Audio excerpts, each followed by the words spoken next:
इस वीडियो में हम पढ़ेंगे पेयर ऑफ वर्ड्स के बारे में। पेयर कहते हैं जोड़ी को और वर्ड्स का मतलब है अल्फाज। तो पेयर ऑफ वर्ड्स ऐसे दो अल्फाज की जोड़ी होती है जो कि सुनने में मिलते जुलते होते हैं, यानी उनकी आवाज़ें सिमिलर होती हैं, मिलती जुलती होती हैं, लेकिन उनके स्पेलिंग और मानी मुख्तलिफ होते हैं। मिसाल के तौर पर BEAR बेयर और BARE बेयर। इन आवाज़ों के मिलने की वजह से अक्सर कन्फ्यूजन भी हो जाती है कि किस जगह पर कौन सा लफ्ज़ इस्तेमाल करना सही होगा। तो इन अल्फाज को हम उनके मानी और जुमलों की मदद से समझने की कोशिश करते हैं। जैसे कि BEAR बेयर का मतलब होता है टू एक्सेप्ट और टॉलरेट, यानी कि किसी चीज़ को मानना या फिर बर्दाश्त करना। इसके लिए उर्दू में झेलना का लफ्ज़ भी इस्तेमाल किया जाता है। सेंटेंस की मदद से समझते हैं। I cannot bear the noise. I cannot यानी मैं नहीं कर सकती, bear बर्दाश्त या झेलना, the noise शोर। I cannot bear the noise यानी मैं शोर को बर्दाश्त नहीं कर सकती। और BARE bear का मतलब होता है not covered। जो चीज़ ढकी हुई नहीं होती उसको bear कहते हैं। He was running on the road with bare feet. He was running on the road यानी कि वो सड़क पर भाग रहा था with bare feet नंगे पैरों के साथ।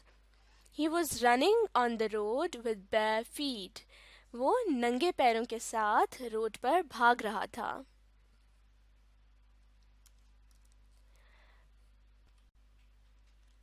अगला लफ्ज़ है FAIR fair।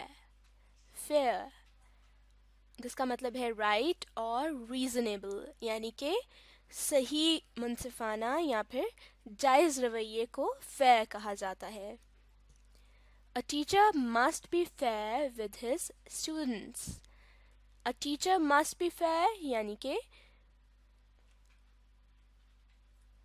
उस्ताद को इंसाफ पसंद या फिर जायज़ रवैया रखना चाहिए विद हिज स्टूडेंट्स। स्टूडेंट्स कहते हैं शागिर्दों को। A teacher must be fair with his students यानी कि एक उस्ताद को अपने शागिर्दों के साथ मुनसिफाना रवैया रखना चाहिए। और FARE फेयर का मतलब होता है द मनी दैट यू पे फॉर अ जर्नी, यानी कि सफ़र करने का जो आप किराया देते हैं किसी सवारी का, वो फेयर कहलाता है। सेंटेंस देख लेते हैं। He could not afford the railway fair. He could not afford यानी कि वो नहीं दे सकता था द रेलवे फेयर रेलगाड़ी का किराया। He could not afford the railway fair यानी कि वो रेलगाड़ी का किराया देने की इस्तात नहीं रखता था या फिर वो किराया देने के काबिल नहीं था। अगला लफ्ज़ है टेल। TAIL tail. और टेल कहते हैं part of an animal's body, किसी जानवर की दुम को टेल कहा जाता है। सेंटेंस देख लेते हैं। Rabbits have long ears and short tails. Rabbits have long ears यानी कि खरगोशों के कान लंबे होते हैं एंड शॉर्ट टेल्स और दुम छोटी होती है। Rabbits have long ears and short tails. खरगोशों के कान लंबे जबकि दुम छोटी होती हैं। इसी तरह से TALE मिलकर बनाते हैं टेल। और टेल का मतलब होता है अ स्टोरी, एक कहानी। सेंटेंस देख लेते हैं। The children loved listening to fairy tales. The children love यानी कि बच्चे सुनना पसंद करते हैं टू फेरी टेल्स यानी कि परियों की कहानियों को। The children love listening to fairy tales बच्चे परियों की कहानियाँ सुनना पसंद करते हैं।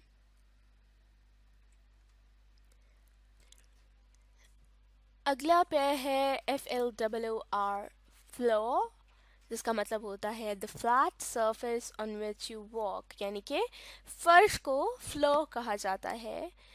सेंटेंस देख लेते हैं। The children sat on the floor. The children sat यानी कि बच्चे बैठे ऑन द फ्लोर, फर्श पर। The children sat on the floor, बच्चे फर्श पर बैठे। और फ्लोर के साथ दूसरा लफ्ज़ है फ्लावर, FLOUR, फ्लावर। और फ्लावर कहते हैं पाउडर मेड फ्रॉम ग्रेन, यानी कि जो आटा होता है पाउडर की फॉर्म में, गंदम, चने, मकई या फिर किसी चीज़ को भी जब पाउडर की फॉर्म में उसका आटा बना दिया जाता है तो उसको फ्लावर कहते हैं, फ्लावर।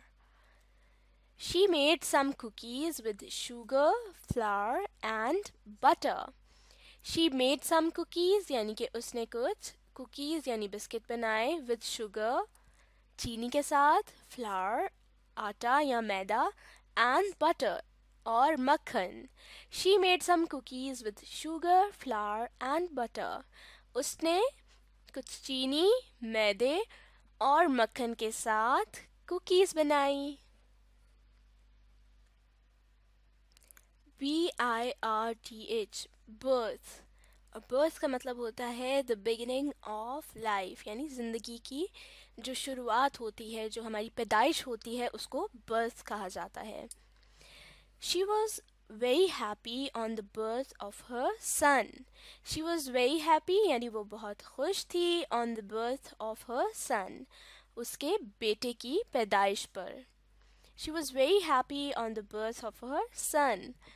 वो अपने बेटे की पैदाइश पर बहुत खुश थी। और इसी तरह से BERTH होता है